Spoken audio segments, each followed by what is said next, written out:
My name is Rowena Quinn. I'm 36 years old, and for most of my professional life, I've worked in corporate operations. One of those roles people depend on every day, but rarely think about when they describe how a company runs. If you asked my coworkers what kind of person I was, most of them would probably use the same three words: quiet, reliable, and organized. None of those words is wrong, but they're also incomplete. I've always had a personality that blends into the background of a room. I don't interrupt people. I don't raise my voice. I listen more than I speak. In fast-moving workplaces, especially ones driven by loud opinions and tight deadlines, that kind of personality often gets interpreted in a very specific way. People assume you're agreeable. People assume you'll adapt. And sometimes, people assume you'll sacrifice more than anyone should reasonably expect. For years, I didn't correct those assumptions. Not because I lacked confidence, but because I believed that steady work and consistent results would eventually speak for themselves. Most of the time, they did, until the day they didn't.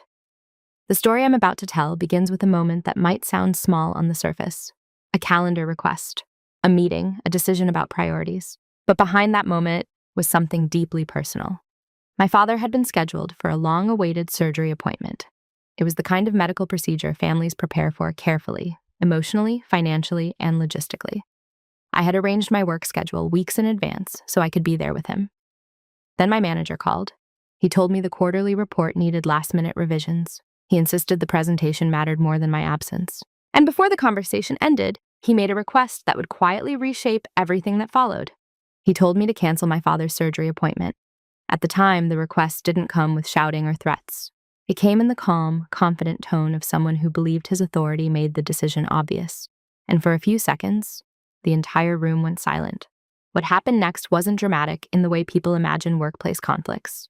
There were no arguments in the hallway, no slammed doors, but there was a conversation later that day with human resources. And that conversation changed my manager's tone very quickly. This story isn't about revenge. It's not about destroying someone's career. It's about something quieter than that. It's about how people sometimes mistake silence for weakness, and how the moment they realize they were wrong often arrives much later than they expect. By the end of this story, my manager understood something about me that he had never bothered to notice before. And strangely enough, that realization didn't require anger from me at all, just clarity. So before I begin from the beginning, I'm curious about something. Have you ever had a moment when someone assumed you would accept something unreasonable, simply because you seemed like the quiet one in the room? For the first 3 years, I worked at Arden & Cole Consulting. Most people in the office knew my name, but not in the way people usually hope to be known. I was the person who fixed things quietly. If a meeting room wasn't booked correctly, someone would message me. If a presentation deck needed formatting 15 minutes before a client call, it would land in my inbox.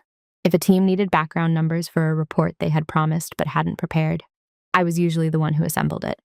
My job title was Senior Operations Coordinator, which sounded more official than it felt most days. In practice, it meant I sat at the center of 100 small systems that kept the company moving: calendars, budgets, internal reports, compliance checklists, quarterly documentation.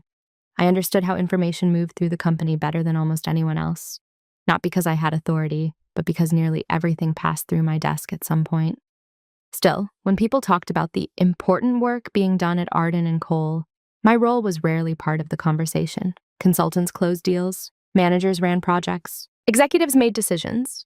People like me made sure none of those things collapsed behind the scenes. And for a long time, I was comfortable with that. I've never needed the spotlight to feel confident in my work. There's a certain kind of satisfaction in watching a complicated system run smoothly because you built the invisible structure underneath it. But there's also a subtle trade-off that comes with being the quiet professional in the room. People start to assume your calm means compliance. They assume your patience means flexibility, and eventually they assume your time is infinitely adjustable. Most mornings, I arrived at the office before 8. The building was quieter then.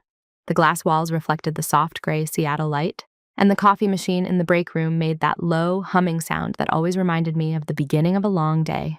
I would open my laptop, review the day's schedules, and start organizing tasks before the first wave of messages began. That first hour of silence was my favorite part of the job. No interruptions, no urgent requests, just structure. By 9:30, the office energy shifted completely. Consultants rushed between meeting rooms. Slack notifications started stacking up. Managers walked quickly past my desk with half-finished conversations trailing behind them. And somewhere inside that controlled chaos, I became what many people in the office casually referred to as the reliable one. The phrase sounds like a compliment. Most of the time it is, but I began to notice something subtle about how it was used. When a project was running smoothly, the consultants leading it received the credit. When a last-minute problem appeared, someone would say, "Let's check with Rowena. She'll know what to do." And again, none of this was said with cruelty. No one was openly dismissive. In fact, many coworkers were genuinely kind to me. They thanked me. They smiled. They trusted me with responsibilities that required precision and discretion. But there was still a quiet pattern underneath those interactions. I was dependable. I was calm. And because of that, I was rarely questioned when new responsibilities slowly appeared on my plate. Sometimes they arrived in the form of small favors. "Rowena, could you double-check these numbers for me?" Other times, they appeared disguised as temporary support. "Rowena, could you help compile this report just this once?" And gradually, over months and years, those temporary requests became part of the permanent workflow. I didn't complain about it, partly because I take pride in doing things well, but also because I believe something simple. If people consistently saw the quality of my work, eventually they would recognize the value behind it. Recognition didn't need to be loud. It just needed to be fair. Looking back now, I realized there was another assumption quietly forming around me. Not just that, I was reliable, but I was someone who would always adapt, someone who would adjust their schedule, someone who would absorb pressure so others didn't have to. And as long as those adjustments stayed within reasonable limits, I accepted them without hesitation. Because professionalism sometimes means flexibility. What I didn't realize at the time was that flexibility, when repeated often enough, begins to look exactly like permission, and the people around you slowly forget to ask where your boundaries actually are. The moment that assumption would finally be tested hadn't happened yet, but the conditions for it were already in place. All it needed was one request that crossed a line no one expected me to draw. The first moment that stayed with me didn't look like a major incident. In fact, if you had been standing nearby, you might not have noticed anything unusual at all. It happened on a Tuesday afternoon during one of our regular quarterly preparation meetings. Those meetings were routine at Arden and Cole.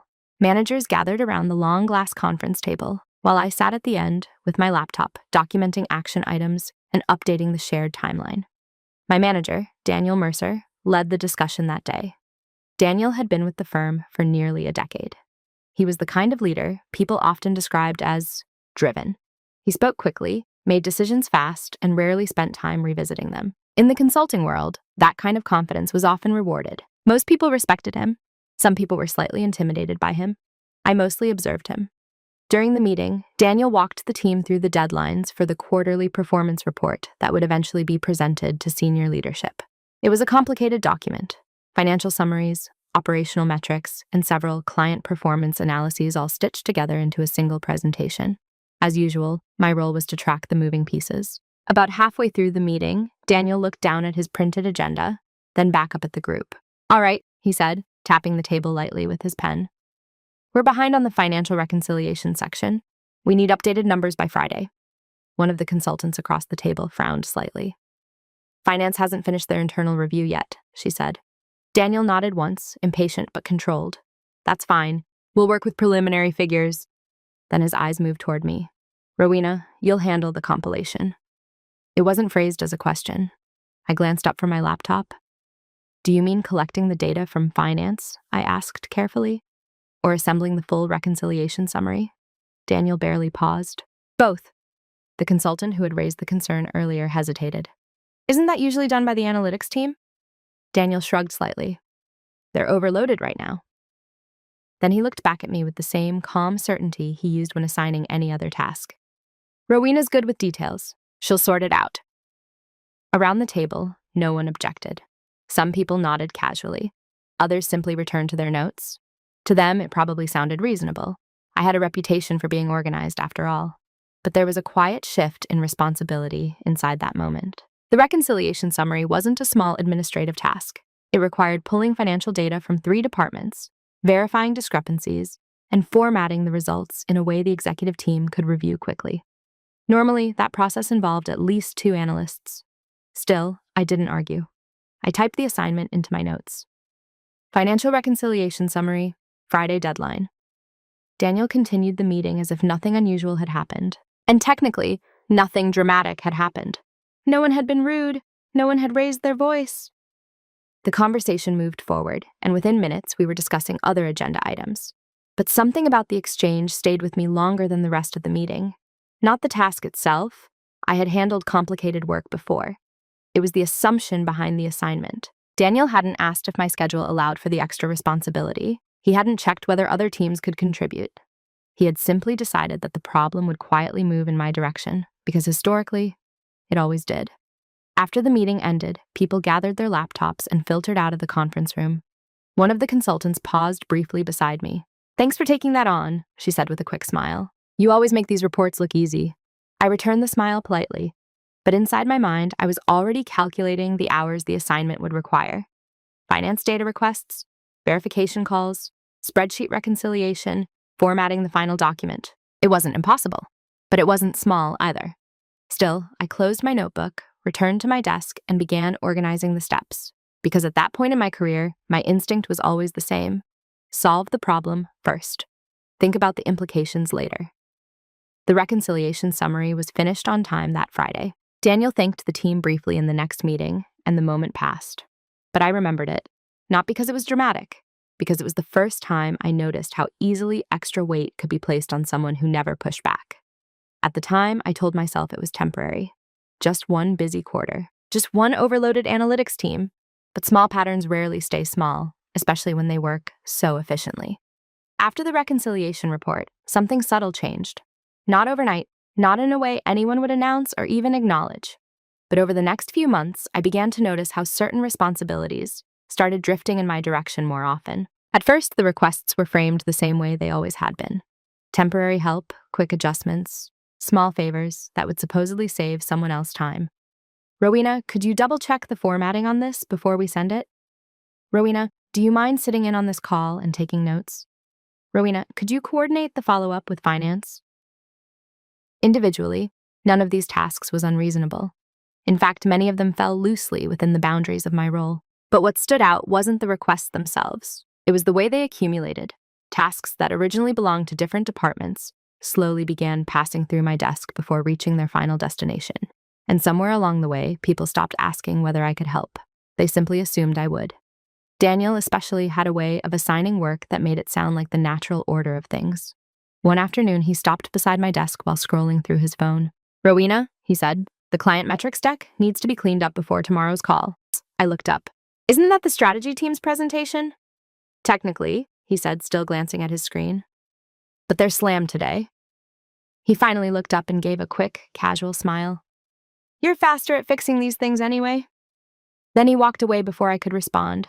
The interaction lasted maybe 15 seconds, but it contained a pattern I was starting to recognize.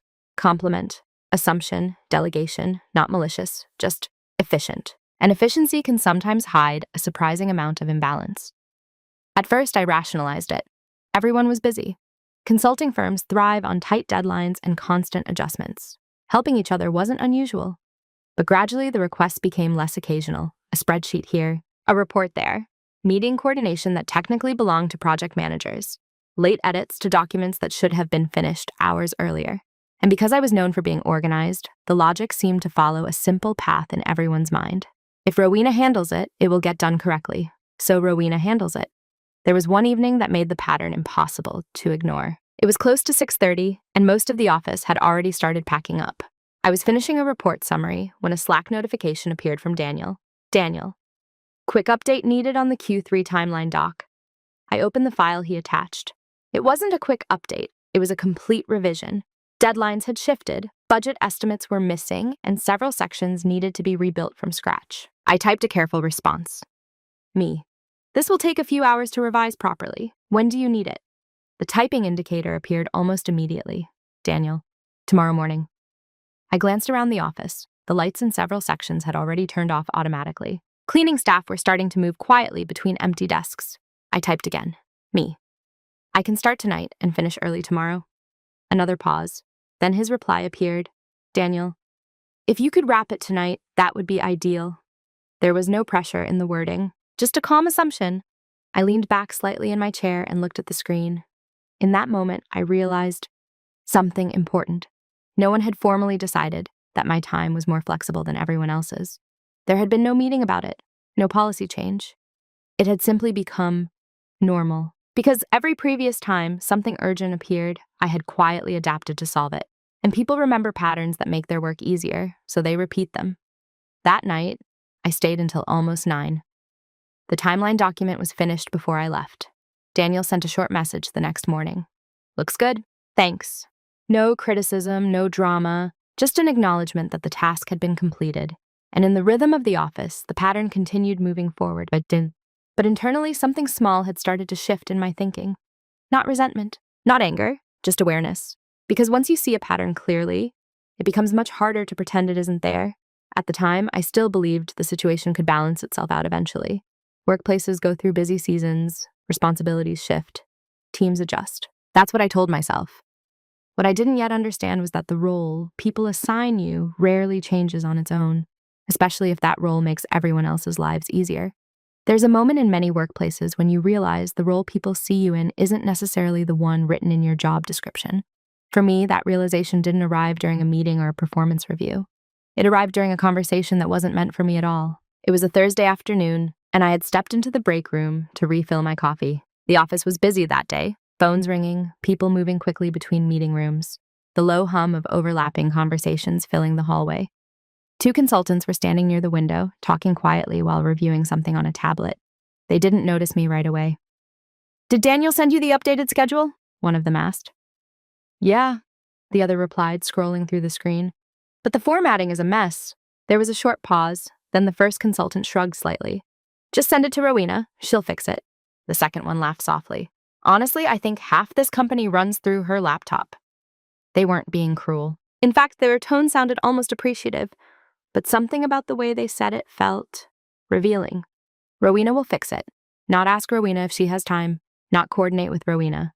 Just send it," because somewhere along the way, the office had quietly decided what my function was. I was the stabilizer, the person who absorbed the friction when deadlines collided or details slipped through the cracks. Reliable, useful, invisible. I poured my coffee and returned to my desk without interrupting their conversation. But their words stayed in my mind longer than I expected. Not because they were unfair, because they were accurate. Over the past year, my responsibilities had expanded far beyond what I had originally been hired to manage. Reports, scheduling systems, internal documentation, cross-team coordination. My work had slowly spread into multiple departments. And yet, in most official discussions, my role was still described in very simple terms. Operations support.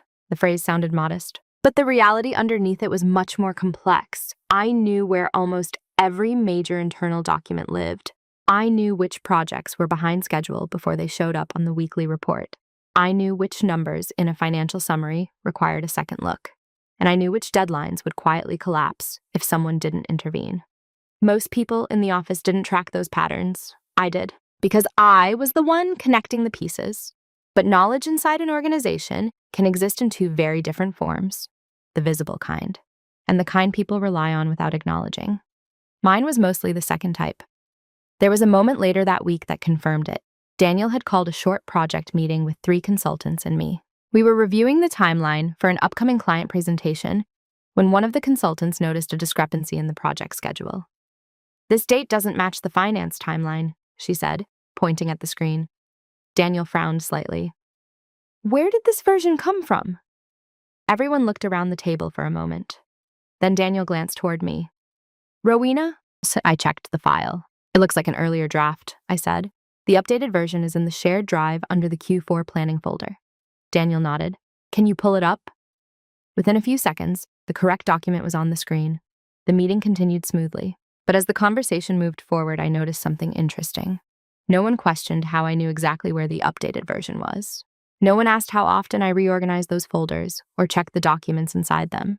To them, it simply made sense that I would know, because that was the role the office had assigned me, the person who quietly kept everything aligned. And in many ways, I accepted that role. I liked the structure. I liked solving problems before they grew large enough to disrupt an entire project. But there was one part of that role that carried an unspoken expectation. When systems break, the stabilizer adjusts, even if it means adjusting their own schedule, their own workload, their own priorities. Most of the time, that expectation stayed within reasonable limits. But roles like that contain a hidden risk. The more reliable you become, the easier it is for others to forget that reliability still has boundaries. and eventually someone asks for an adjustment that crosses one of those lines. Not because they're cruel, because they've never seen you refuse before. At that point in the story, I still believed my boundaries were clear. I just hadn't realized how invisible they looked to everyone else. The shift didn't happen during a meeting. It didn't happen after a confrontation, and it didn't happen because someone finally said something that crossed the line. It happened during a very quiet moment on a Wednesday morning. I was sitting at my desk before most of the office had arrived. The building was still half asleep, the soft gray Seattle light filtering through the glass walls. My laptop was open, and I was reviewing the weekly project schedule the way I did every morning. That routine had become almost automatic. Open the calendar system, scan the meetings, check the deadlines, identify the small problems before anyone else notices them. Normally, I moved through that process quickly. But that morning, something different appeared in my inbox. An email from the hospital. The subject line was simple. Surgery appointment confirmation. Patient Michael Quinn. My father. I clicked the message open. The surgery had taken months to schedule. It wasn't an emergency procedure, but it was important. One of those operations doctors prefer not to delay once a date has finally been secured. I had been coordinating the logistics with my parents for weeks. Transportation, insurance paperwork, post-surgery recovery arrangements, and most importantly, making sure I could be there that day. My father had always been the steady one in our family, the quiet problem solver who rarely asked anyone for help. Seeing him approach surgery with that same calm acceptance had made the moment feel heavier somehow. When he finally agreed that he would like me there, I rearranged my work schedule immediately. The surgery date landed on a Thursday, 2 weeks away. I had already blocked the entire day on my calendar and submitted the leave request through the company system. Everything had been approved without issue, at least at the time. I stared at the confirmation email for a moment before closing it. Then I returned to my schedule review. A few minutes later, another notification appeared, a calendar update. Quarterly strategy review, mandatory attendance. Organizer, Daniel Mercer. I opened the event. Thursday, the same Thursday as my father's surgery. The meeting had been scheduled from 9 a.m. to noon with a note in the description. Final preparation for executive presentation. All core team members required. For a moment, I simply looked at the screen. It wasn't unusual for meetings to move around in a consulting firm. Schedules shifted constantly depending on client demands and executive availability. But something about the timing felt inconvenient in a very specific way. I checked the meeting invitation list. Every manager on Daniel's team was included. And at the bottom of the list, my name. I opened the company's leave system and confirmed what I already knew. My request for that Thursday had been approved 2 weeks earlier, which meant the calendar conflict was visible when the meeting was scheduled. I sat back slightly in my chair. At that point, I didn't assume anything negative. There were reasonable explanations. Maybe Daniel hadn't noticed the conflict. Maybe the meeting time had been dictated by the executive team. Maybe someone else would cover my portion of the preparation. The simplest solution would be to clarify. So I sent Daniel a short message. Hi, Daniel. I noticed the strategy review meeting is scheduled for Thursday morning. Just a reminder that I'll be out that day for a previously approved family medical appointment. Let me know if you'd like me to prepare anything in advance. The message was polite, direct, professional. Exactly the way I handled most scheduling conflicts. I expected a quick response, something like, "No problem, we'll cover it." Or maybe, "Could you finalize the report before Wednesday?" Instead, the typing indicator appeared almost immediately. Daniel replied within less than a minute, and the words in that response were the first moment the entire situation began to feel different. "We'll need you there." Just one sentence. No greeting, no explanation. Just a calm statement. I looked at the screen for a moment, rereading the message. Then another notification appeared. Daniel again. "The quarterly report depends on your numbers."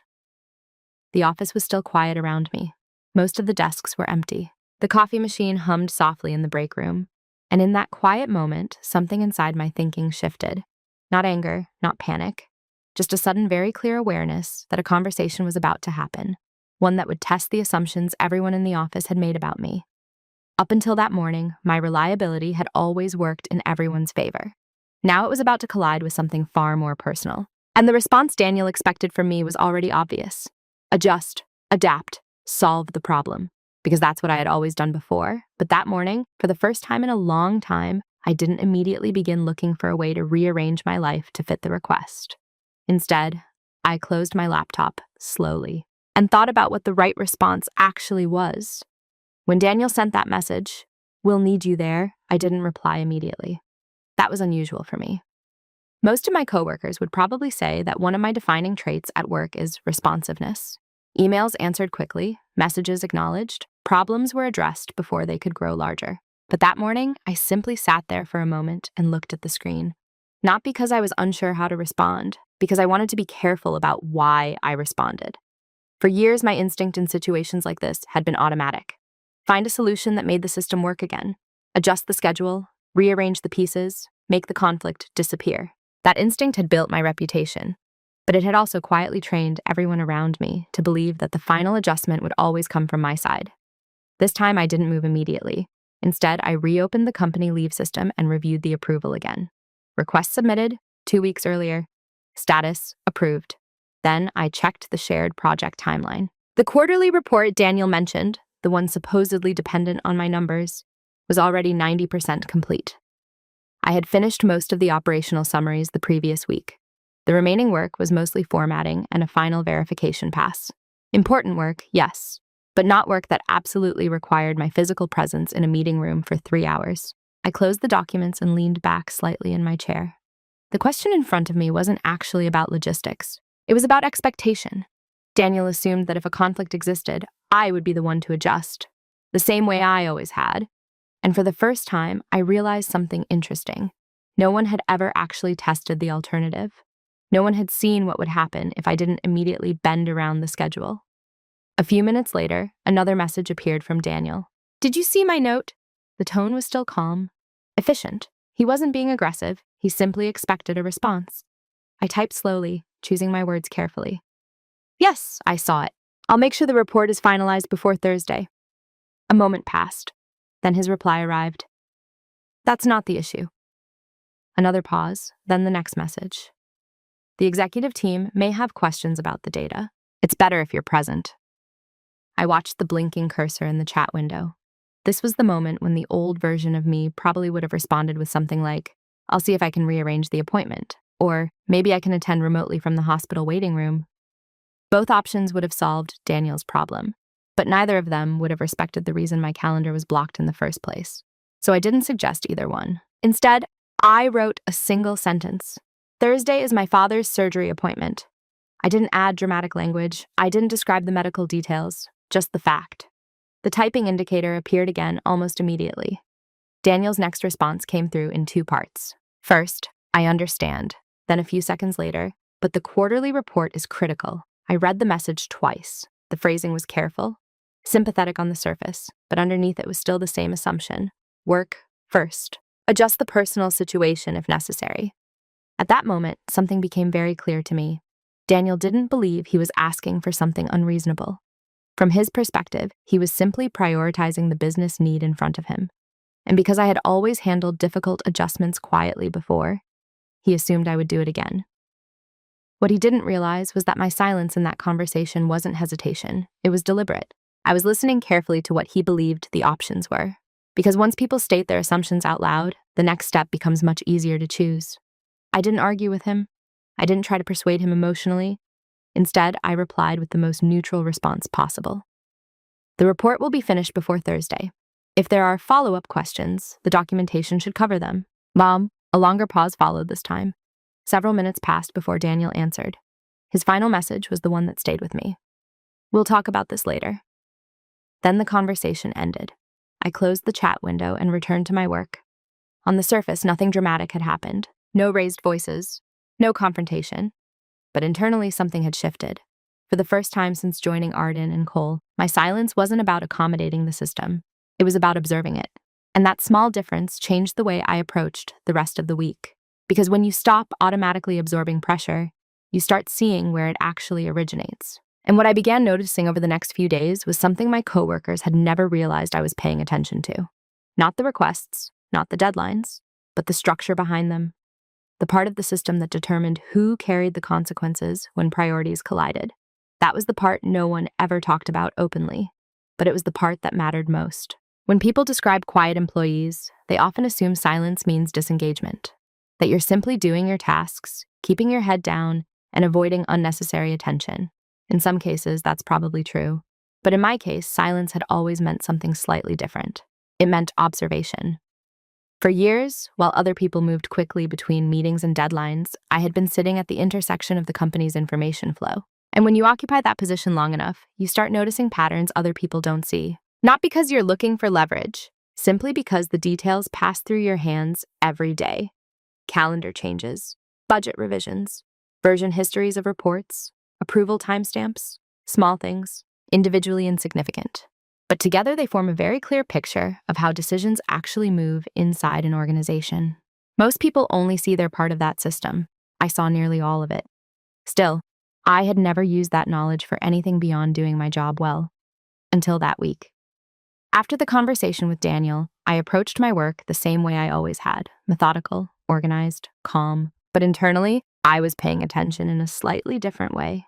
Not to prove anyone wrong, just to understand the situation clearly. The quarterly report Daniel was worried about had a long preparation chain. Financial data from the accounting department, operational metrics from 3 project teams, client performance summaries from the consultants. My role was to assemble those components into a final document that the executive team could review. By Tuesday afternoon, the report was essentially finished. I ran the final verification pass, corrected 2 minor formatting issues, and uploaded the completed version to the shared drive. Then I checked the document's version history. One detail stood out immediately. The executive presentation meeting, the one Daniel said required my physical presence, was actually scheduled for Friday, not Thursday. Thursday's meeting was only an internal preparation session. I stared at the calendar for a moment. That didn't make Daniel dishonest, but it did change the urgency behind his request. Technically, the team had an additional day to review the material, which meant the conflict between my father's surgery and the quarterly report wasn't nearly as unavoidable as it had been presented. I closed the calendar window and continued working. Again, I didn't confront anyone. Observation first, interpretation later. That same afternoon, I noticed another small detail while reviewing the meeting preparation folder. Daniel had assigned several presentation sections to different team members, but the operational summary, the section I prepared, was the only part already fully complete. The other sections still had placeholders, charts labeled to be finalized. Bullet points that read, "Insert updated figures," which meant the team wasn't relying on my presence because the report wasn't ready. They were relying on my presence because they expected me to handle the final adjustments in the room. That expectation had formed slowly over time. Every time a last-minute change appeared in a meeting, someone would look at me and say something like, "Rowena, could you update that?" And I would, quietly. Efficiently, the system had grown comfortable with that pattern. So comfortable that no one had ever considered what would happen if I wasn't sitting in that chair. That realization didn't make me angry. It made something else very clear.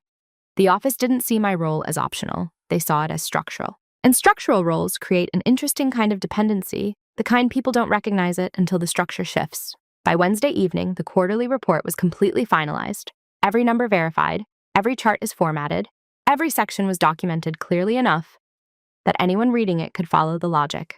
I uploaded the final version and scheduled the automated distribution email for Friday morning. Then I closed my laptop. Across the office, Daniel was still in a meeting room with 2 consultants, discussing presentation slides. The glass walls reflected the overhead lights, and their conversation looked animated from a distance. For a moment, I wondered whether he had already decided how the Thursday conversation would go. Maybe he expected I would eventually offer a compromise. Maybe he believed the situation would resolve the same way it always had, through quiet adjustment. But something he hadn't noticed over the years was the way I handled documentation, every approval request, every task assignment, every change in responsibility. I recorded them carefully, not out of suspicion, but out of habit. Organization was part of my job, and a good organization creates a very accurate timeline of events. That timeline was still sitting in my notebook, the slim, black leather one I carried everywhere. Most people in the office thought it was just a personal planning tool. What they didn't realize was how detailed it actually was. Dates, requests, responsibilities, small patterns that reveal larger ones when viewed together. Until that week, it had simply been my way of staying organized. But now, for the first time, I began to see something else in those pages. Clarity, not the kind used for confrontation, the kind used to understand exactly where the line between professional expectation and unreasonable demand truly sits. Because once you see that line clearly, the decision about what to do next becomes much easier. By Wednesday night, the office was nearly empty, the kind of quiet that only happens after a long workday. Chairs pushed in, lights dimmed in half the departments, the soft hum of the building's ventilation system echoing faintly through the hallways. I stayed a little longer than usual, not because there was urgent work left to finish. The quarterly report was already complete. Every section had been verified and organized. Anyone reviewing it could follow the numbers without needing additional explanation. But there was something I wanted to confirm before I left. I opened the company's internal documentation system and searched through the employee policy archive. Most people only read those documents when they first join a company. After that, they sit quietly in a digital folder, rarely opened again. But I had always been the kind of person who paid attention to details that others overlooked. So I read them carefully. Leave policies, scheduling guidelines, manager responsibilities regarding approved time off, and eventually the section that addressed family medical leave accommodations. The wording was straightforward. If an employee had an approved absence related to a direct family member's medical procedure, management was expected to make reasonable scheduling adjustments unless the employee's role involved a legally required presence. Consultants presenting to clients might fall into that category. Senior executives occasionally did as well, but operational staff preparing internal reports did not. I read the paragraph twice, then closed the document. The room around me remained quiet. Again, this discovery didn't feel dramatic. It felt clarifying. Daniel's request wasn't technically illegal. Managers ask employees to adjust schedules all the time. But the policy made something very clear. Once leave had been approved, the burden of adjustment shifted to management, not the employee. That distinction mattered. I leaned back slightly in my chair and opened my notebook, the black leather one that traveled everywhere with me. Inside were months of small records. Not accusations, no complaints, just notes, dates when responsibilities shifted, moments when tasks were reassigned without discussion, late-night revisions to reports that had originally belonged to other teams. Most of the entries were simple. May 14th, timeline revision completed after hours. June 3rd, financial reconciliation moved from analytics. July 21st, strategy deck formatting requested 6:40 p.m. Individually, none of them was dramatic, but together they formed a quiet map of how work had gradually migrated toward my desk. I flipped through the pages slowly, then I stopped on a blank section near the back. For a moment, I simply held the pen in my hand. Not because I was planning a confrontation, because I wanted to record the moment clearly. So I wrote one line, Wednesday, Daniel requested presence on Thursday, despite approved leave, father's surgery. Then I closed the notebook. The action took less than 10 seconds, but something about it felt significant. Because writing something down transforms a passing conversation into part of a documented timeline. And timelines have a way of clarifying situations later when memories start to blur. I packed my laptop into my bag and stood up from the desk. Across the office, the last few lights switched off automatically as the cleaning staff moved through the hallways. On my way toward the elevator, I passed Daniel's office. The door was still open, but the room was empty. His computer monitor glowed softly against the dark walls. He had probably gone home an hour earlier. I paused for a moment, looking through the glass. Not with resentment, just curiosity. I wondered what he believed would happen the next day. Maybe he expected a final message from me that night. Something like, I found a way to move the appointment. I'll join the meeting remotely. Both responses would solve the conflict neatly, and they would fit perfectly with the role everyone in the office believed I played. Reliable, adaptable, always available when the system needed stabilization. But there was something Daniel, and most of the office, had never realized about me. Calm people aren't necessarily passive. Sometimes they're simply patient observers. And patience gives you time to understand situations more clearly than the people rushing through them. By the time I stepped into the elevator and pressed the button for the lobby, I already knew something with certainty. The quarterly report will be ready, the documentation would be clear, and Thursday morning, when the surgery appointment began, I would be exactly where I had planned to be. At the hospital with my father, not because I was rebelling against work, because the decision had already been made weeks earlier, approved, recorded, and quietly acknowledged by the same system Daniel believed required my presence in that meeting room. The interesting part wasn't what I planned to do. The interesting part was how the office would react when the role they had assigned me didn't behave the way they expected. Thursday morning arrived quietly, not with tension, not with urgency, just the calm rhythm of a day that had already been planned weeks in advance. I woke up earlier than usual, partly out of habit and partly because hospital mornings tend to start before the rest of the world does. My father's surgery was scheduled for 9:30 a.m., but the hospital had asked us to arrive at 8 for check-in and preparation. By the time I arrived at the surgical wing, the waiting area was already filling with that particular mix of calm voices and quiet worry that hospitals always seem to carry. My father was sitting beside my mother, reading the news on his phone as if he were waiting for a routine appointment instead of surgery. He looked up when I approached. "You made it early," he said with a small smile.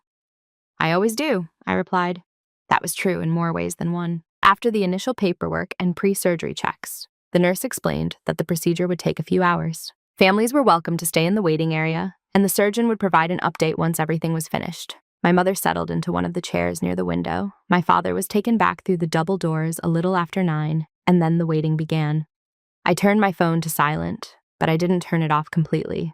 Old habits are hard to ignore, especially when you've spent years working in environments where being reachable is considered part of professionalism. Still, I didn't open my email. I didn't check the company chat system. For the first time in a long time, my attention was exactly where it needed to be. Not in a conference room, not in a report document, just in that quiet hospital waiting room. Around 10:30, the phone vibrated lightly against the arm of the chair. A message notification. "Daniel." I glanced at the screen. "Are you joining the meeting?" The question was short, neutral, almost routine.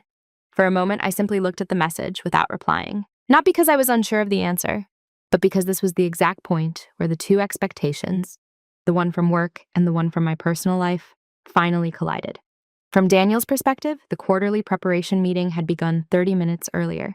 The team was probably sitting around the glass conference table, slides open, notes ready, waiting for the person who usually solved the small technical issues that appeared during those discussions. Waiting for me. I imagined the moment someone had noticed the empty chair. "Rowena's not here yet?" Then Daniel checked his phone. Then the message appeared on my screen. The simplest response would have been to apologize. Something like, "Sorry, I'm at the hospital, but I can try to join briefly." That would have restored the familiar pattern. The system requests an adjustment. Rowena adapts. But the decision had already been made. Weeks earlier, approved in the leave system, confirmed by the hospital, and recorded quietly in my notebook. So instead of offering a compromise that erased that boundary, I typed a simple response. "I'm with my father at the hospital today." The message was sent. The phone went silent again. Several minutes passed. Then the screen lit up once more. Daniel again. This time, the message was slightly longer. "We really could use your input on the operational summary." I looked at the text carefully. There was still no accusation, no frustration, just the same assumption expressed a second time. The meeting required my presence. The system expected adjustment, but this time the adjustment wasn't coming. I wrote one more sentence. "The final report is in the shared drive. All numbers and documentation are included." Then I placed the phone face down on the chair beside me. Not out of defiance, out of clarity. The work had been completed. The documentation was thorough. Nothing about my absence prevented the meeting from continuing.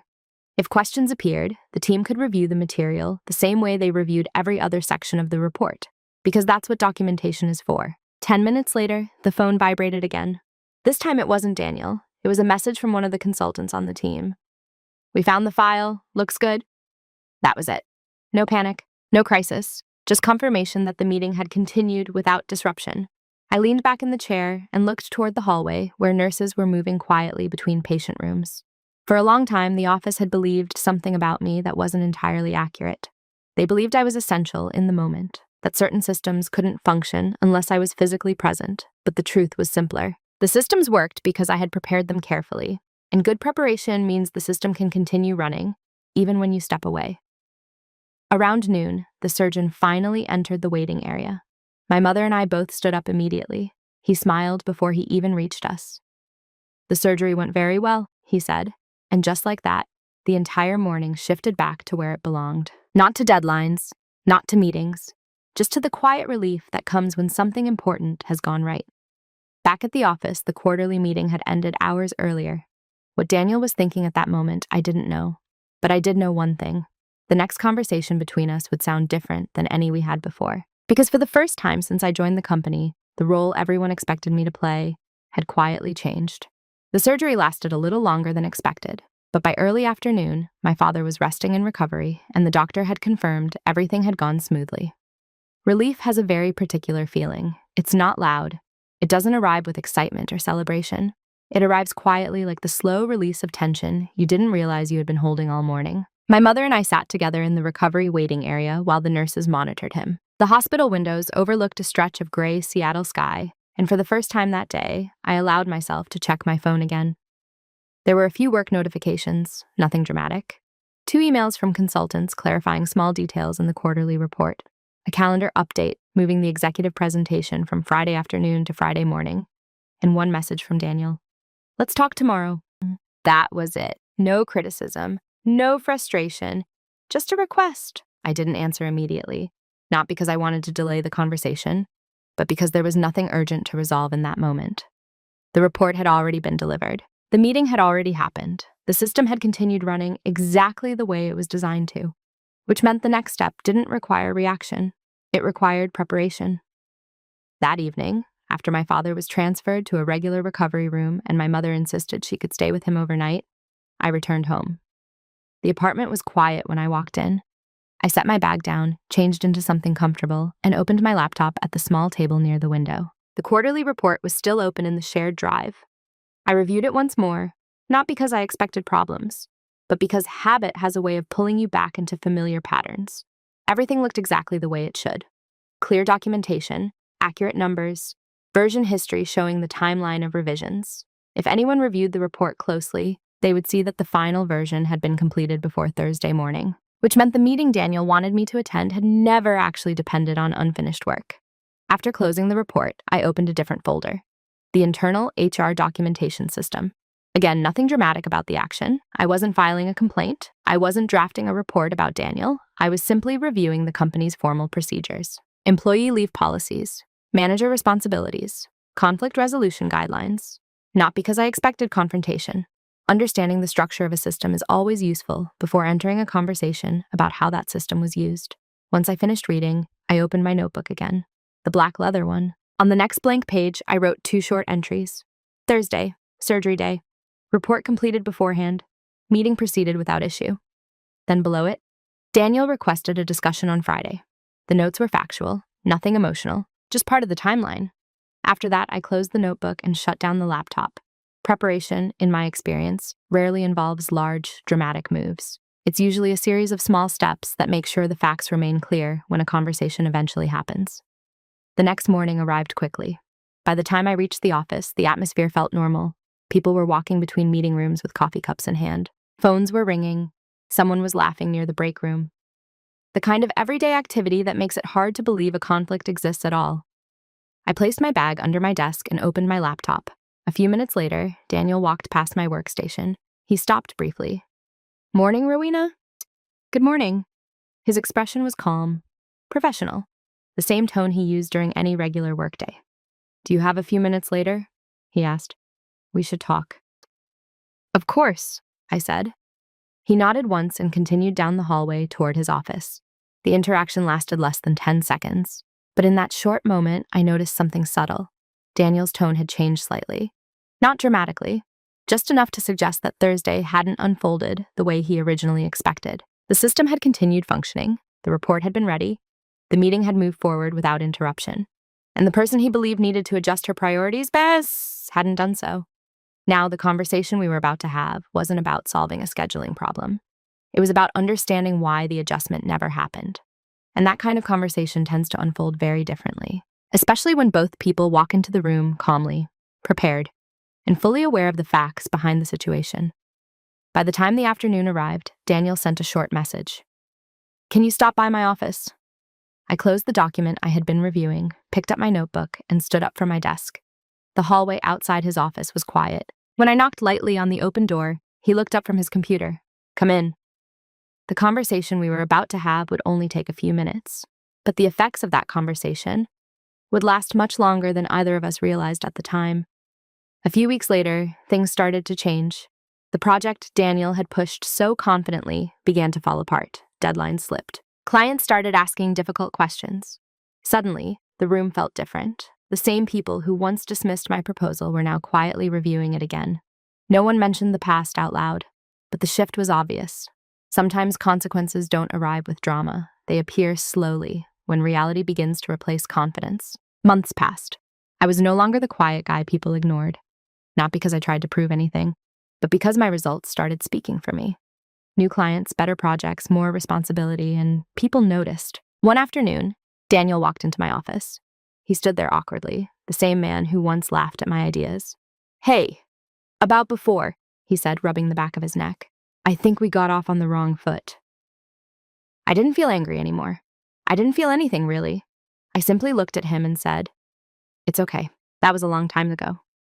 But the truth was something he would never hear. Back then, a simple apology might have changed things.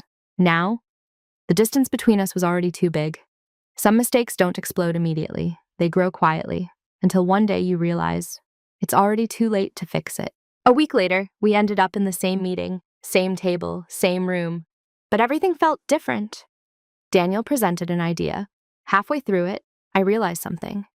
It was almost identical to the proposal I had shared months ago, the one everyone dismissed. The room turned to me. My manager asked, "What do you think?"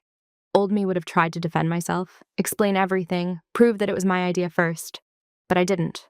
I simply said, "It could work, but we'll need to adjust a few things to make it practical." No accusation, no tension, just calm professionalism. The meeting moved on. And in that moment, Daniel understood something without me saying a word. I didn't need to win the argument anymore, because time had already done that for me. Later that evening, I stayed in the office after everyone left. The building was quiet.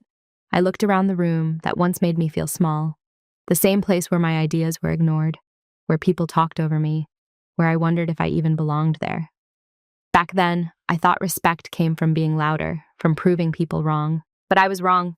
Real respect doesn't come from arguments. It comes from consistency, from showing up, from doing the work, from letting time reveal who you really are. I didn't become a different person. I just stopped trying to convince people and started focusing on becoming someone.